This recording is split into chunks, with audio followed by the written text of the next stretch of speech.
Brian Sobel. And let's talk a little bit about the debate last night.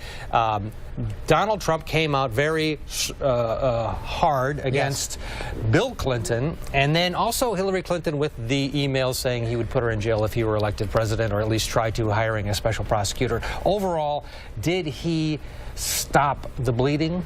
Yeah, I think he came out, he was on the offense. He did a good job for people who are supporting Trump of saying, hey, I'm still a viable candidate.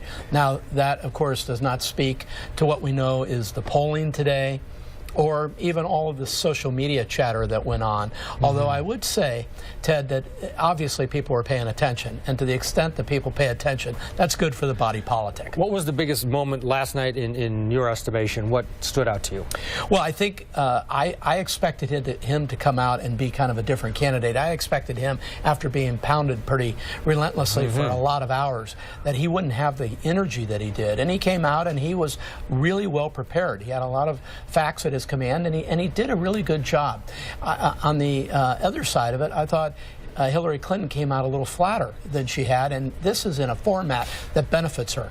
But at the end of the day, he is so far behind in swing states and other places that the damage may be done. Yeah, the damage is done, and he may have only contained the damage. New poll out, 10 points for Hillary Clinton. That's a nationwide poll with all four candidates in, but it's pre-debate, post-lewd tape release, though. So it's really at the bottom end of it, this NBC poll. He doesn't have much time left. No, he's got virtually no time left. And I took a look at that particular poll, and when you take the independent or the Green Party candidate out and other, and you bring it down to just the two people, it's a different number, but it's still a huge number. And so he's got such a long road to hoe here. The other thing that we've heard is that while he was on The Apprentice, running The Apprentice, that there are even more things out there, things that he said that were caught on tape that could be released.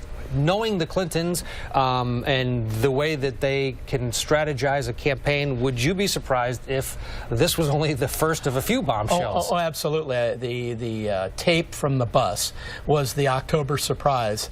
But are there more to come, do you think? Oh, sure. I'm sure he's been caught on tape other places, and I shouldn't say sure. I mean, to be honest, one suspects that if he said it once and he was willing to be, he wasn't paranoid about an open mic, right, obviously. out there. Well, and he may not even have known that day it was an open mic, but he just is willing to speak to certain people. You're talking about a guy that at that time, Ted, was 59 years old, talking to a 34-year-old guy. Yeah. And you've got to expect that there's probably other things. They shouldn't have been in the same locker room. Yes, well, exactly. That was a locker room issue. Paul Ryan distancing himself from Donald Trump. Others are not.